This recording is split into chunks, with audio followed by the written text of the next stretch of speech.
Welcome back to Decouple. Today I'm joined by Seth Grae. I met Seth last week at COP27 in Egypt, where we formed part of a motley crew advocating under the banner, I think, of Nuclear for Climate. Seth is the president and CEO of Lightbridge Fuel and has many, many years within the nuclear industry advising politicians domestically and internationally. Beyond that, Seth's a bit of an international man of mystery. I've been told I've got to talk to this guy on numerous occasions, and I've been meaning to do so for a good solid year now. So without further ado, Seth, warm welcome to Decouple. Chris, it's a great pleasure to be here. Thank you.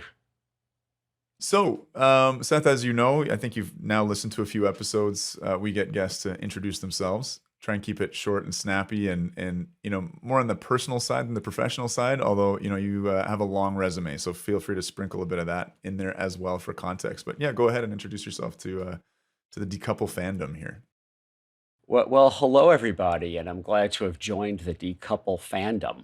So I'm Seth Grae. I'm the CEO of Lightbridge Corporation. We're a small company on the NASDAQ stock exchange in New York, one of the few pure nuclear publicly traded stock companies on the stock exchange. And our focus is on developing advanced nuclear fuels. And as Chris said, we also advise some countries that are looking to start or expand nuclear power programs. And personally, I'm from New York originally and grew up very interested in science, interested in engineering, didn't study them formally much, ended up with degrees in law and business, but focused on high technology international transfer that ended up eventually being only in nuclear, which got me more and more into the nuclear power industry, which has just been fascinating and very interesting to see how it's been developing globally, including a lot of the conversations we had just last week over in Egypt at COP27. hmm So I mean, clearly, there's something that scratches both of our itches about nuclear. I've started dedicating an absolutely ridiculous amount of time to studying it, understanding it more deeply. I'm always interested with my guests who are kind of nuclear stands, for lack of a better word. Like, what is like at its core or essence that makes you kind of devote your life to understanding this technology, maybe to advocating for it? For you personally, what's that little spark or that little chain? Whatever. I'm not going to make a cheesy nuclear joke. What's the spark? Well, I think it's a combination of two things. One is I just find the technology fascinating, just the energy density of it, that it's about 3 million times better per unit of stuff that you have for how much energy you get out of it than anything else. So if you're trying to wean off reliance on petroleum or other fossil fuels from dictators, you're starting, at 1/3 millionth if you start with anything but nuclear. If you're trying to solve climate change, the same thing. The idea that you could solve these things without nuclear just just does not seem feasible. And that's part of what's so interesting to me, that we're trying to power the world, a world that grew up on fossil fuels. Hmm And um, if we want to have reliable 24/7 power, lift people out of poverty, have energy dense, good lives, I think tremendous growth of nuclear has to be part of the energy mix. So we're definitely going to kind of focus this interview on a kind of debrief of COP, and I meant to get to this a bit later, but I think this is a good feed in because obviously, so much of the goal of COP is the complete phase out of fossil fuels, or at least achieving this mythical idea. I'm exposing my biases here of net zero, a lofty goal.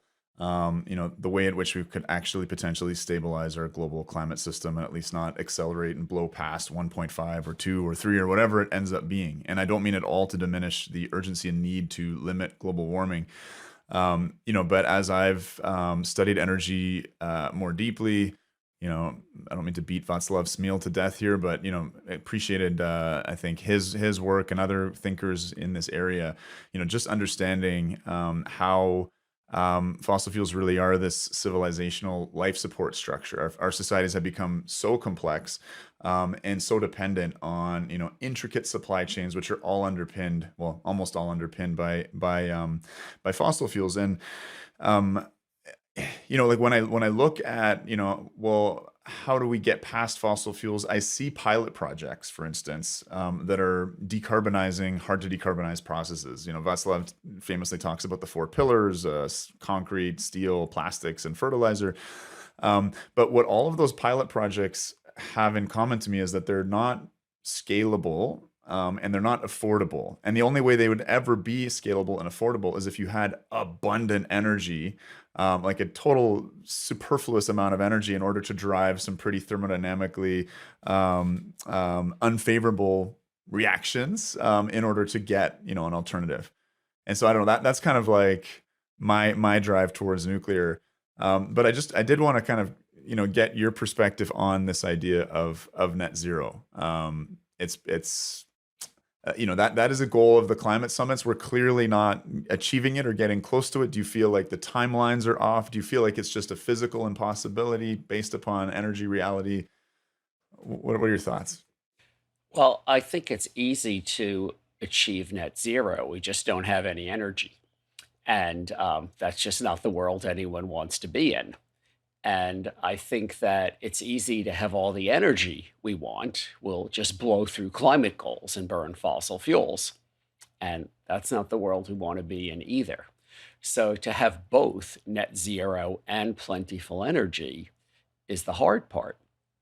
And there are not easy solutions. There's a tremendous amount of investment that has to be done if we're going to have a hope of getting there. I think both in terms of relying on countries that don't have our best interest in mind or are adversaries of ours quite actively for fossil fuels, and in terms of meeting climate goals, we have to wean off fossil fuels. And to wean off fossil fuels, in addition to reliance on these countries and the climate issues, is to wean off what has lifted up civilization. Without fossil fuels, we would not have lifted billions of people out of poverty. We would not have the transportation we have, the healthcare we have, the education we have. We couldn't be talking right now with so many systems in between you and I, that many of which are running on fossil fuels as we speak, particularly natural gas in our countries. And so therefore, to have a chance of meeting fossil fuel goals and continuing to grow energy use for more people and lifting them out of poverty, um, I, just see the existing reactor technology with some tweaks as being essential. That I find a lot of people have an almost religious like belief in some new technology development that they're betting civilization on whether those technologies will be developed at scale commercially in time. And they're almost certainly not going to happen. We're not going to have large, say, grid level battery storage that backs up Beijing season to season or even overnight before 2050 in a way we can rely on and have photovoltaics and wind power in the Gobi Desert and then have no wind or sunlight in Beijing, but power the city. That's not going to happen. We're not going to have carbon capture from the fossil fuel plant smokestacks or taking it out of the atmosphere and sequestering it or using it in a positive way, at a large global scale in time for 2050.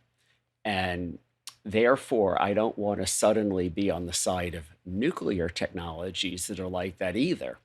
Fusion or something that probably won't be ready and commercialized at an economic large global scale by 2050. And I think that to meet net zero goals, we've got to use technologies that we know will work and focus our technology development on incremental changes that are very likely to work. But we've got to start implementing them now. We have, about 27 years till 2050 at this point. Yeah, no, it's daunting. It's absolutely daunting. I think we're going to end up doing an episode later, more focused on this question of net zero. So we'll park it there for now, because I think the main news flash or news item, to stay relevant to the last couple of weeks proceedings, is COP27. You and I were both there. I think you were badged by the American Nuclear Society. So let's just start off with kind of your brief kind of 30,000 feet impressions, and then we'll get a little more granular, talk a bit about the negotiations, what's come out of them, put it in the context of other COPs, and we're definitely going to talk about future COPs coming up. But right now, just your reaction to the proceedings, to your time there. My first major impression was that the countries with developing economies were very serious about what they called loss and damage, and using terms like reparations and climate justice, that the countries with developed economies that they view as having produced the carbon in the atmosphere that is now ruining these countries with smaller economies need to pay, and that the richer countries need to pay the poorer countries for harm that's already been done, from flooding to crop failures and so many problems they attribute to climate change, and for much more harm that will be done due to climate change. And my impression from most of the richer countries, including a comment that John Kerry, the head of the American negotiating team at COP27, made, was that they're not taking this seriously, was that they did not intend to come up with a mechanism to do that at COP27. And they had other things to focus on. And you started to see things like on the Pakistan pavilion at COP27, the words put up on it that say, what happens in Pakistan won't stay in Pakistan, as if It's like their the opposite of problems, Vegas rules. the opposite of Vegas rules, what happens in Pakistan will blow back on the United States, the European Union, Canada, and others. And so that was my first impression. These two sides were quite far apart on that issue, and that to get to a final statement, you need all 196 countries to agree. A second impression was that, boy, were there a lot of fossil fuel industry lobbyists there, all over the place and putting their nose in everything. And that was interesting, and partly, I think, validating of the importance of the COP process, that they felt they had to be there, not just do lobbying back in capital cities of countries that were represented at COP. They were worried about what would happen once these countries got to COP and started talking to each other, Right, and right. wanted to be there and be there in force. And a last impression was, like a lot of complex negotiations, just how much can happen at the very end.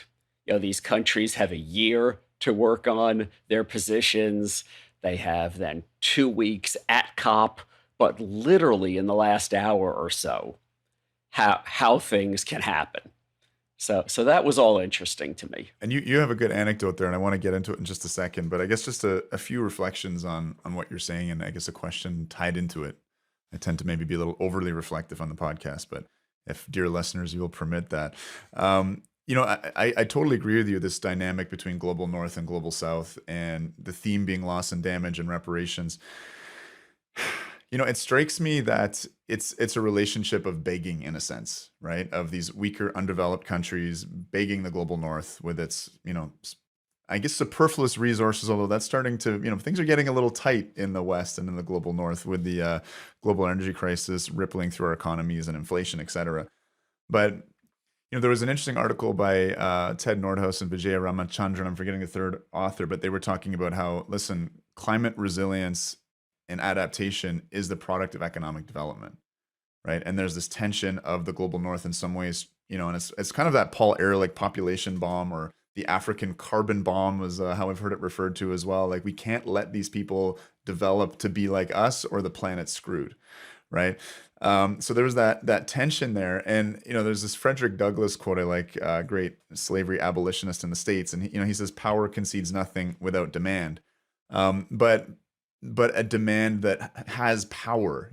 Power concedes nothing without a powerful demand or a demand of powerful people. And maybe that's not because, an individual is powerful. I think in that quote, he's referring more to this idea that, people gathering together can become powerful and demand something. And so it struck me as, there's a need for Africa, for instance, to develop, to get to a position of power, because otherwise you're just begging. And frankly, I know, and maybe you can update us on the details, but I know money was pledged, or at least there was a pledge to set up a bank account, essentially. Um, but I'd be interested in, as someone who didn't follow the negotiations as closely as you do, what that your thoughts on kind of my reflections there, and also what that loss and damage, what's the state of that loss and damage fund coming out of COP, and how optimistic are you that it's going to lead to, what's being asked for by the global South? Yeah, yeah. Let me first start on something that you're mentioning, Africa, and getting back to impressions. Another impression, and it relates to this, coming in was Africa was just very prominently featured. I'm used to seeing image of the globe with North America facing me or Europe facing me. But the image, the official logo of COP27 itself was the globe with Africa facing you. And that was everywhere. And from the president of the host country, Egypt, uh, El Sisi, in his remarks, to many African countries in their remarks, they were referring to this as the Africa COP, that there were 54 countries in Africa, and this was going to focus on their needs and feature their desires more than any other. And apparently, the rest of the 196 countries didn't get the message. And they thought that Africa, specifically in Sharm el Sheikh in Egypt, was just the place that they were convening. It was a venue. And it was no different than if they were convening anywhere else. And there was nothing special about Africa and how they had to treat it in the closing statement or in their national remarks they were giving at COP27.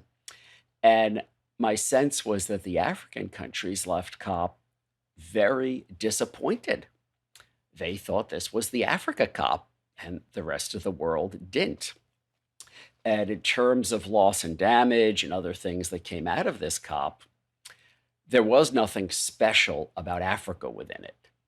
A developing country in Latin America is the same as a developing country in Africa. There was no wording about having to take care of Africa better.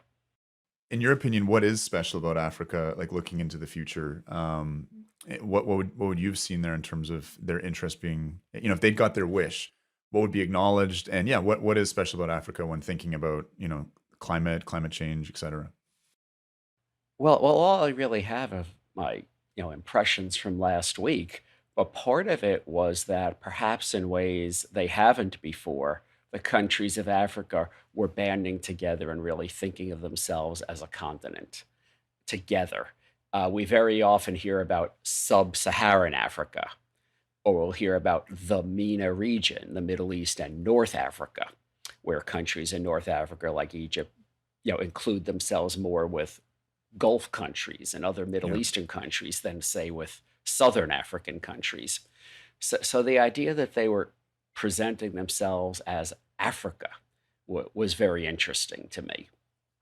Um, I also felt that there was a notion of sort of the host country, the host continent, viewing it almost as being rude, as not sort of bringing a house gift, as some Americans put it, to these international conferences, that your host is Africa, your host is an African nation, and you're not bringing something to acknowledge that there's something special about Africa. And on the loss and damage, I guess that the global south, the developing economies, didn't get everything they wanted. The global north, the richer countries, gave more than they expected to. And this whole thing is a continuing process. There'll be a COP28 and beyond. And this was a very important step to, I would say, accept responsibility by the global north for harm that has been caused and will be caused in the global south.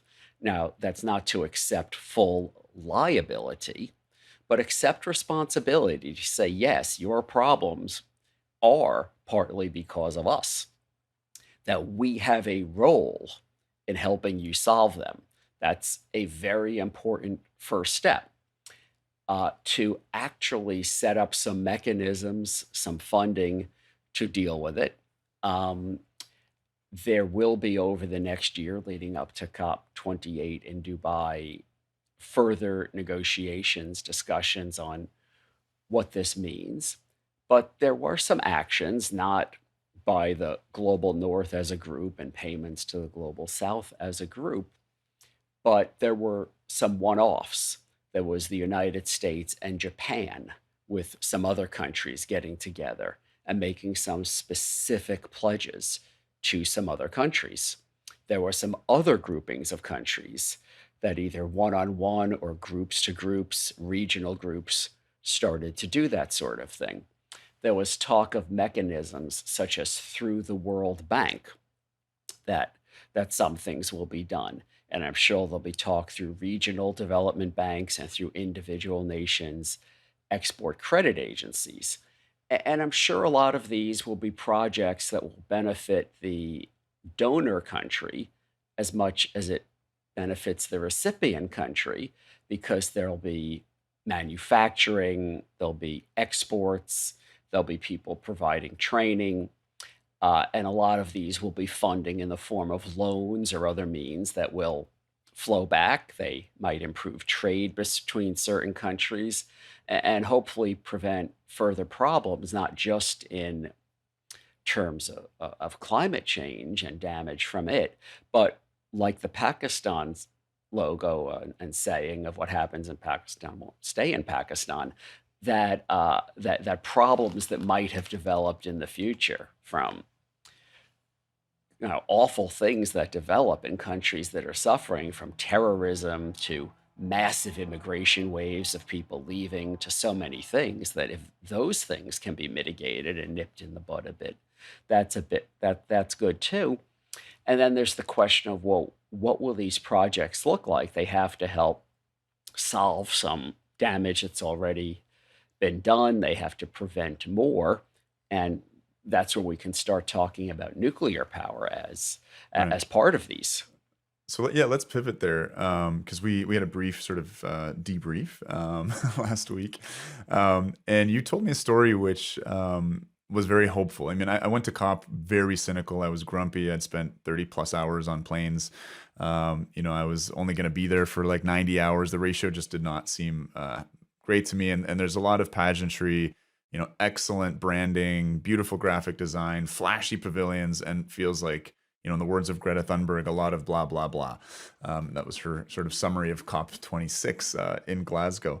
Um, but as I stayed there and got to spend time, particularly with our little band of merry men and women within the sort of Nuclear for Climate umbrella group, my hopes were really raised. There was a really beautiful panel moderated by Mark Nelson in the IEA Pavilion, which really just featured such a diverse array of global South voices and really centered on Africa. In terms of what the goals of the conference were, there was engineers from Sudan, communicators from South Africa, a guy from Sierra Leone. It was wonderful, and we are going to try and post that as well in some of our coverage. But you had a really cool story, which I think shows the strength of our movement, which is that it ranges from passionate teenagers to folks like yourself that have been a senior advisor and have well-established relationships even with some of the negotiators. So without spoiling the story too much, I'd love it if you could share that and help sort of rub off that cynicism and put some polish on what happened at COP and the impact that this really relatively small group of very poorly funded nuclear advocates, what we were able to pull off. Well, it was amazing to me to see all these people there under the umbrella of Nuclear for Climate and the IAEA having a pavilion at COP, a formal nuclear pavilion for the first time, and the energy of people supporting nuclear, and just how so many people were fanning out and talking to so many people about nuclear. So as I went around COP and talked to different people, I would find that I was often not the first one to talk to them about nuclear power. They'd already been approached by some young engineer or some other very energetic person who was going around talking to nuclear. And given that there were over 30,000 people there, this was a lot of conversations that were Yeah. clearly happening since most people I met, or so many of them, had already been touched by someone in nuclear. And one of these young people supporting nuclear at COP27, I believe the youngest of all the nuclear supporters who were there, is a teenager who's from Sweden, and I hope I get her last name pronounced right, but Ia Anstut. And she's a 17-year-old high school student from Sweden who obtained a Blue Zone pass for COP27 and was there under the banner of Nuclear for Climate. And she was on that panel that you were talking about. I was privileged to be on that panel too. And she was one of the people communicating in a WhatsApp chat group among the nuclear supporters at COP27 about what was going on. And behind closed doors, the negotiators from the 196 countries were trying to come up with a finalized text. And they got to within about an hour of when it looked like the final text would be released, what they called draft two. And if you were creative enough and looking online, you could find draft two, Hmm. with which Ia did, and looked at the energy section and saw the word renewable and the term renewable energy, but nothing else. And when people think of renewables, they mostly think of wind and solar. They don't think of nuclear. They don't think of hydroelectric even. And it seemed to exclude nuclear from the energy provisions of the final statement that was about to be finalized. And that's relevant because, from what I understand, within this loss and damage file, there's some Right. anxiety amongst global north countries. We don't just want to send crates full of cash. We want to tie some of this loss and damage reparation funding to particular projects. So there's less opportunities for corruption and grift. Is that correct? Is that why it's relevant? That that's definitely my read, and it's also relevant because the final statement from COP27 is the starting point for what will be written at COP28 and in other places. And if you're leaving out nuclear, you're starting, as I said, at 1/3 millionth of where you can start on some projects of how much energy you can produce. So, my sense from Ia was that she was disappointed that she wished the final draft was not focused on nuclear, that it had used a term like clean energy, or non-emitting energy or low emitting energy. But when I saw that come over WhatsApp, I immediately sent an email about it to Dr. Catherine Huff, who goes by Katie Huff at the Department of Energy in Washington, and she had been at part of COP27, but was already back in Washington. And she immediately hopped on this. It was on a Saturday, and she immediately responded and said she's on it. And she replied with a CC of Dr. Kirsten Cutler, who I also know from the State Department, who deals with nuclear energy issues and had also been at COP27. And they started to work the issue.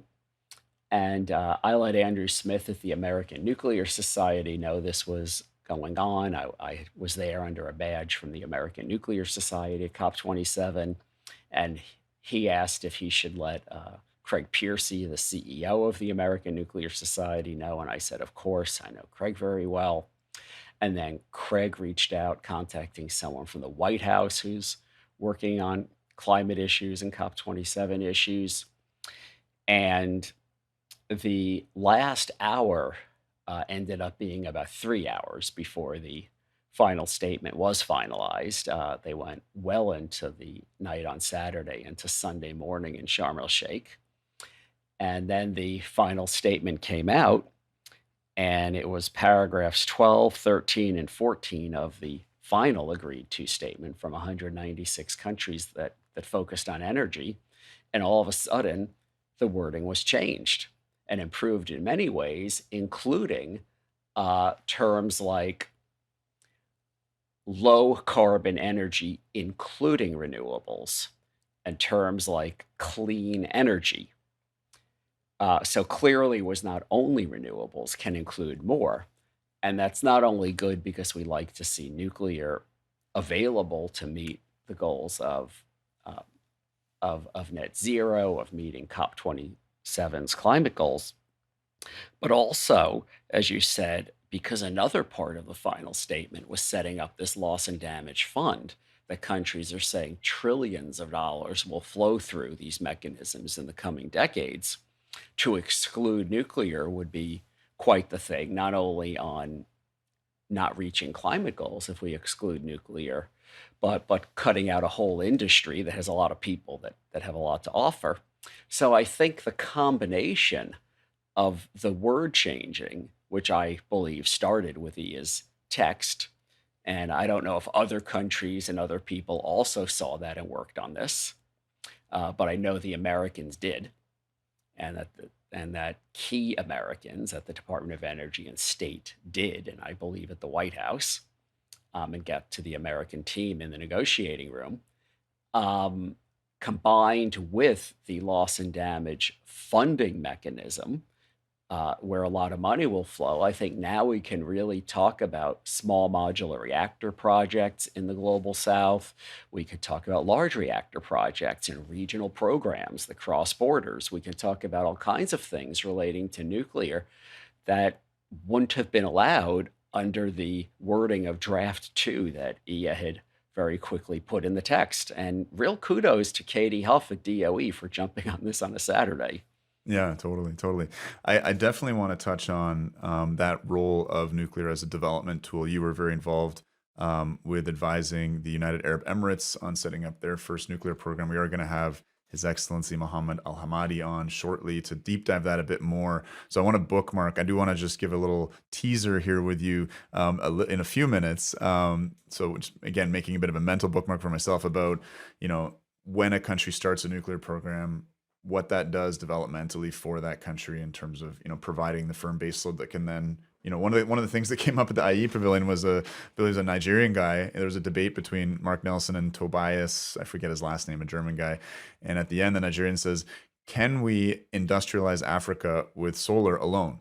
And I think most of us would know the answer to that question. And Tobias kind of flipped it a little bit and fubbed it. And, industrialization is not a priority of German climate activists when it comes to the future of Africa. And it certainly is a priority of Africans, at least something I heard frequently. Anyway, I'm going to bookmark that for a second because I want to shift a little bit to COP moving forward and the role of COP moving forward. We are going to be shifting countries going over to the United Arab Emirates. The next COP28 is being hosted in Dubai. What's special about that?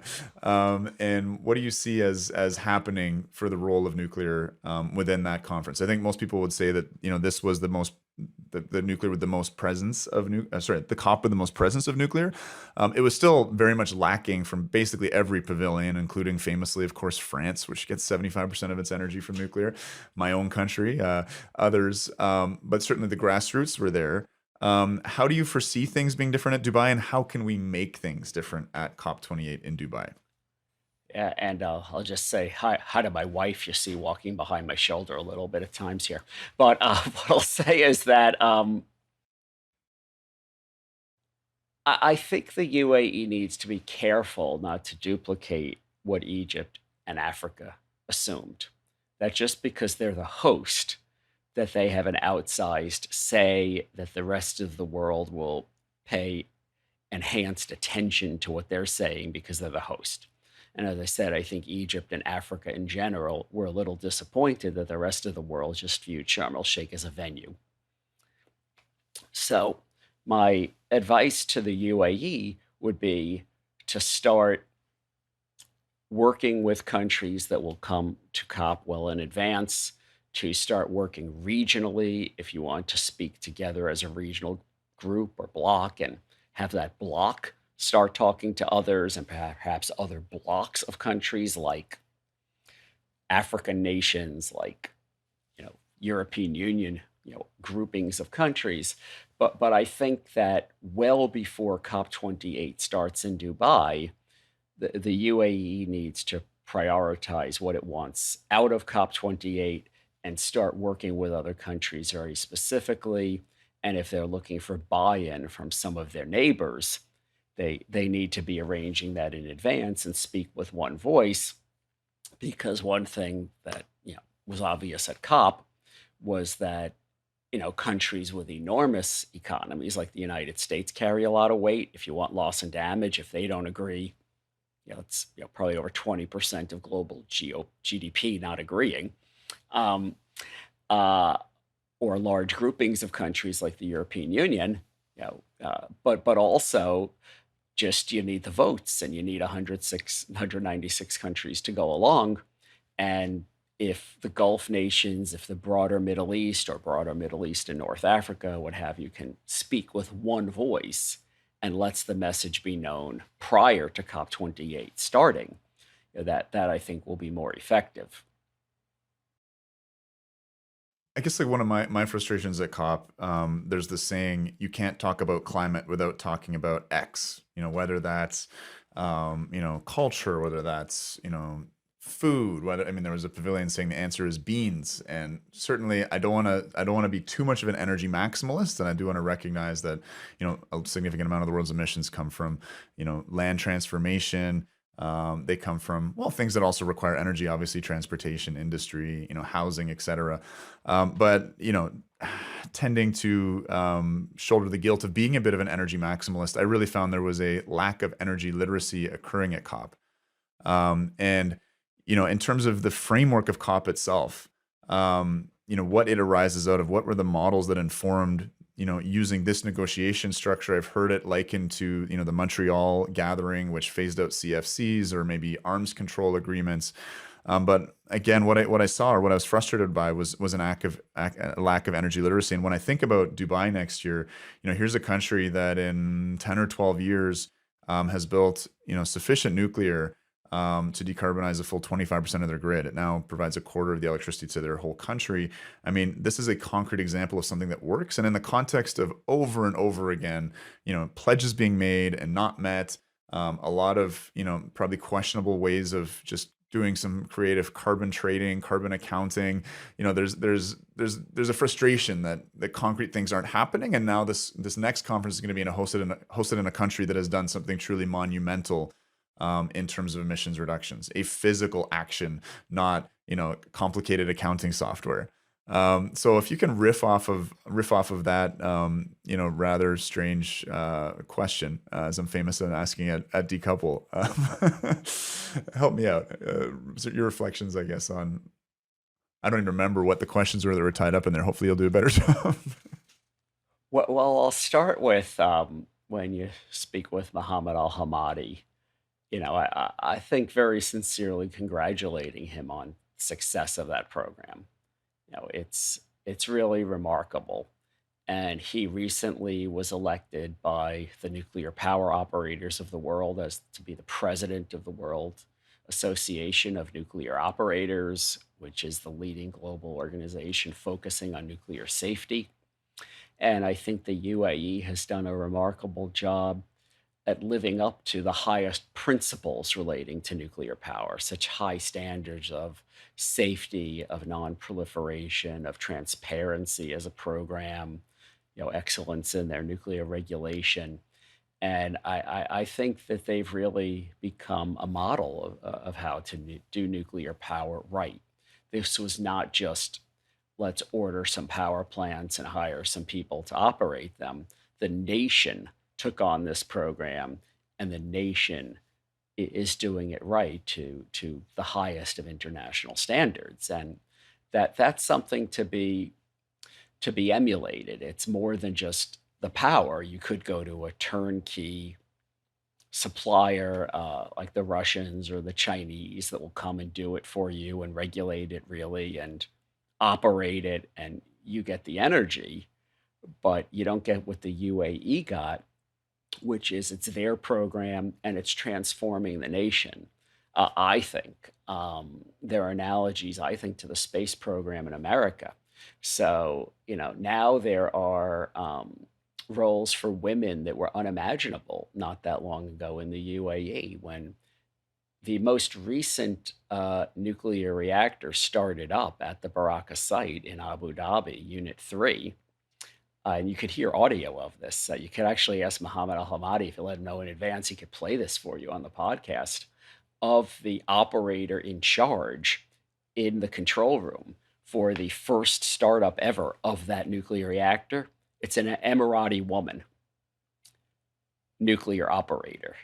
The idea of an Emirati woman is the person in charge in the control room for a first time startup of a 1,400 megawatt electric nuclear reactor. That's apparently not a very big deal today, but 10 years ago, I think that would have been. And you're seeing women aerospace engineers, women going into everything. And to some extent, the nuclear power program has been part of that with computer chip manufacturing and aerospace systems and others. But in many ways, the nuclear program's been at the leading edge of that, of training, of jobs for the future, for the population of the country, really for preparing for post oil. Of this country is using its revenue from selling oil to diversify its economy, and it's training its people. So the wealth of the country, more and more every day, is coming from the hard work and intellectual capacity of the population, not from drilling it out of the ground or the seabed. Hmm. No, this is something I talk about a lot under the rubric more of just transition, but it applies more broadly. I understand there was sort of a long study that went into, okay, how are we going to diversify our energy mix, and everything was considered, from wind and solar to the other options. But when you think about what it means for a nation to say, okay, we're going to spend $50 billion on solar panels and wind turbines sourced exclusively from overseas. We're going to import these as finished modules. We're going to erect them, and we'll coast on that for 20 or 30 years and have a few maintenance jobs. What that does to the national economy, to human potential, is so much less than what they're seeing as a consequence of this nuclear program, where it's not just the engineers, but also there's spin-off industries. I understand that the Emiratis are now providing some nuclear parts back to Korea, becoming a supplier to the Koreans. So with all that in context, again, there was amongst the advocates at COP27, there was a sense of nuclear pride. But amongst the countries, you didn't see much at all. I think the UAE was alone in actually even talking about nuclear. It was great to see it there. It wasn't prominent. Walking around those pavilions, and I think Paris Ortiz Wines had a great tweet on this as well. The Chinese pavilion, for God's sakes, they had a wind farm, a solar farm, and a combined cycle gas plant. I don't even know if there was carbon capture and storage hooked up on it, but that was their pavilion. The three-dimensional thing that you can interact with at the pavilion. And what I want to see at COP28, on the Canadian side, is a mock-up of our CANDU reactor. We have a beautiful one at SNC Lavalin. It's about 3 feet by 4 or 5 feet high, highly detailed. It's just a cool looking thing. You look at it and you go, "What the hell is this?" And it could be within a background that says, this machine kills coal or something. I'm thinking of a reference here, a little pop culture reference, but this is the technology that literally powered the greatest greenhouse gas reduction in North American history, the Ontario coal phase out. And having something there that's three-dimensional, like when I talked to some of the Emiratis, I was like, you should have a large model of Baraka, really center this. So in terms of making that stride from not just the advocates, but to the country pavilions, adopting that sense of pride, it feels like, just like within, just like within any movement that's been stigmatized, like there's a moment of coming out of, is it safe to do this yet? We're here to promote our countries. Is this going to bring us negative attention, negative flack? We've done, I think, a lot of work, in this podcast and more broadly, on talking about the reasons why there should be more social license. But from the perspective of country pavilions, how do you think that we encourage some pride, and particularly in this host country where this program has been transformative and is the largest single clean energy infrastructure in the entire Arab world? Yeah, well, I hope that the UAE runs many tours to the Baraka nuclear power plant site before, during, and after COP28. in addition to models at the COP28 site at Dubai Expo City. I think that at COP27, a lot of people were conflicted and not really understanding how to put things because with Russia's invasion of Ukraine, we need to have a lot of fossil fuel use right now if people aren't going to freeze to death this winter in some countries in Europe. And what we're seeing is, I think, some irresponsible ways of handling this in Europe. I think Germany not looking at restarting some reactors that have shut down, still planning to shut down three reactors, not at the end of December of 2022, but well before mid 2023, is using up not only its own fossil fuels that they're mining, more and more coal for the most part, lignite, really, the dirtiest form of soft coal, but buying up fossil fuels from the Caribbean, from Africa, from around the world to burn in Germany, depriving other people at very hard economic times of those fossil fuels that they need in their own countries or other countries need to import from those third countries, so the rich Germans can have them rather than run nuclear. And I think there's a very important role for nuclear to play immediately in keeping the lights on, keeping the heat on, keeping food production going, keeping society going, healthcare going in so many countries by keeping reactors operating and restarting those that have closed where it can be. And I think that was a very difficult thing for people to articulate at COP27. We either sort of have to be for renewables, not for nuclear, don't like fossil fuels. And I'm very sensitive to not just individual jobs. I've certainly met a lot of coal miners in the United States and Poland and elsewhere that want to keep their jobs, but don't want their grandchildren to be coal miners. And, in the UAE, a lot of people's jobs depend on the oil industry, but think that their grandchildren working in nuclear is fantastic. And so, so I think not mincing words, not just making cheery slogans. These things are all complicated. The longer term goals are different than the immediate goals in some ways, with Russia's invasion of Ukraine in particular. And I think the UAE needs to, justly take great pride in its nuclear power program. Perhaps make announcements of future plans for the nuclear program if they have them by next year and ready to announce. And I think that, help feature other countries that want to announce the benefits that have come from their nuclear power programs and those that will come more. And, we certainly see in the United States and, in other countries, whole towns, communities, even large areas of states that have been decimated by closing down the coal plant, the coal mining, and others. And we need to be very sensitive in these transitions of what we're doing for these people, what we're doing for these towns. And is that these will be where the first small modular reactors will go? That people who operated turbines at the coal plants will operate turbines at these plants. And these are not easy answers, but I think giving a sense that they're being grappled with very seriously, is very important. And most of all, in the immediate crises coming from Russia's invasion of Ukraine in particular, recognizing that there are places that just need fossil fuel and that's okay.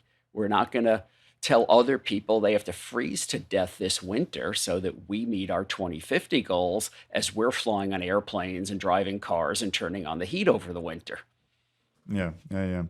I mean, you were talking earlier about the need for countries to do a lot of planning in advance of COP28.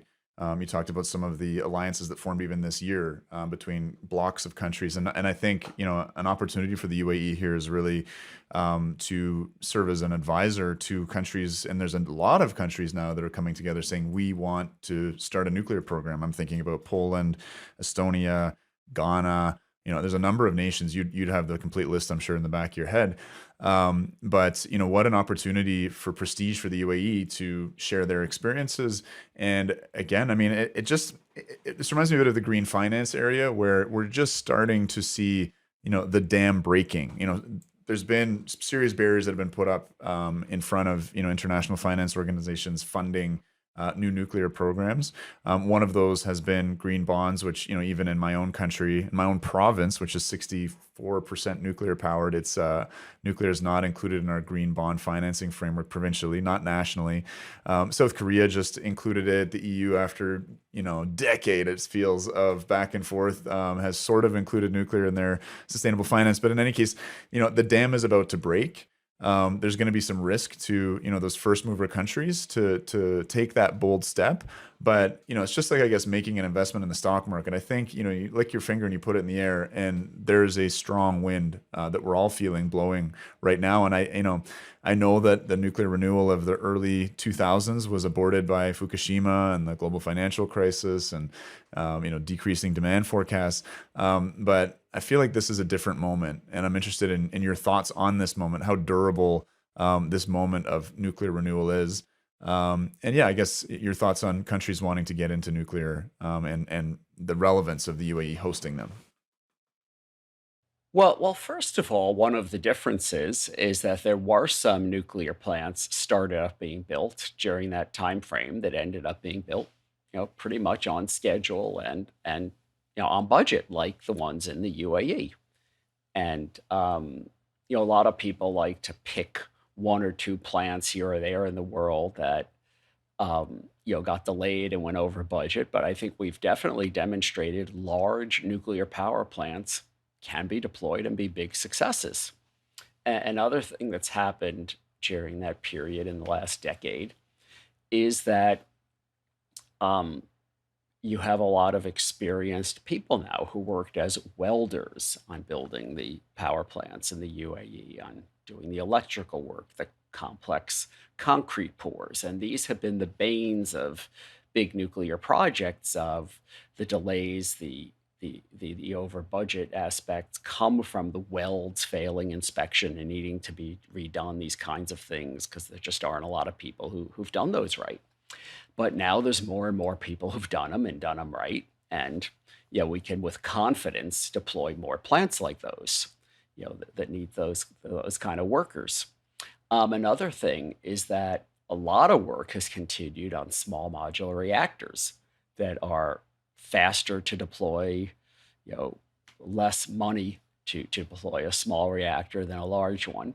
And while they are not yet operating, there are a lot of very good companies with very good technology, based on existing light water reactor technology, and as well as some advanced reactors being developed that will start seeing demonstrated in the coming years. Start construction on those. And I think for countries with smaller electric grids that couldn't imagine having a nuclear power plant, would just be too large. I think nuclear will be able to play a role in more countries. And I think even industries within countries are looking at their own reactors to have 24/7 power, and be that electricity, be that process heat uh, for industrial processes. There's just a lot of roles nuclear can play that really weren't in the cards 10 years ago that now are. Yeah, it's interesting. I guess we'll have to wrap up, I think, in the next few minutes. But at COP26 in Glasgow, there was a real sort of, I mean, the beginning of the global energy crisis had started. Droughts in Brazil and Norway were driving up LNG costs. It was a wind drought year. This is all before the Russian invasion. Germany used coal as its number one source of electricity in 2021, but there was still this German hubris of, we're going to impose our model on the developing world. We're going to help Africa get off its coal and leapfrog to renewables at a time when the Germans were relying on coal as their number one source of electricity. All sort of under the rubric that, yes, you can industrialize this way. And there's a, incredible irony watching Europe deindustrialize, and particularly Germany deindustrialize as a consequence of its energy choices. That Nigerian man's question, can Africa industrialize on solar? Well, we're seeing that Europe is deindustrializing on the back of 60 gigawatts of installed solar capacity in a country with a capacity factor of 10% in Germany. It's mind boggling. Um, so that's just a little tirade. I think I wanted to close again on that hopeful note. I've been sort of my background is kind of as a left wing activist, part of sort of various youth movements, and in looking more broadly at effective, groups of people working to change the world. One thing that you see is symptomatic of formations and groups that are quite weak is that they tend to be sort of monogenerational students on campuses, where there's not a maturity, there's not a depth of experience of different age groups who can provide advice to these youth that are all fired up and have lots of energy. And again, I mean, that story of Ia Anstut and you working together and everybody else, it gives me enormous hope going forward. And again, it was the antidote to my initial cynicism coming to COP to see that this movement, as marginal as it is growing quickly, right? But at times it does feel we come to these conventions and it's like a Comic-Con convention where, people that are a fringe minority of their societies can get together and feel a little more normal because we've reached a critical mass where we can hang out and pretend that this is a little more normal, shall we say. But again, growing rapidly, and it's giving me a lot of hope seeing, again, the health of this movement and the ways in which it is intergenerational and the mentorship opportunities that are available to young people within it. So Seth, thank you for coming on Decouple. I don't want to accuse you of being too old of a generation, but you're a gray-haired person who's got wealth of and depth of experience, and I really appreciate you coming on Decouple to share it more broadly with our rapidly growing audience. Great. Thank you, Chris. Such a pleasure to be with you. All right, and we'll have you back for sure, and I'm very much looking forward to that. I think we'll have you on as a regular guest in the coming future. So All right, thanks again for your time. fantastic. Thank you. Okay.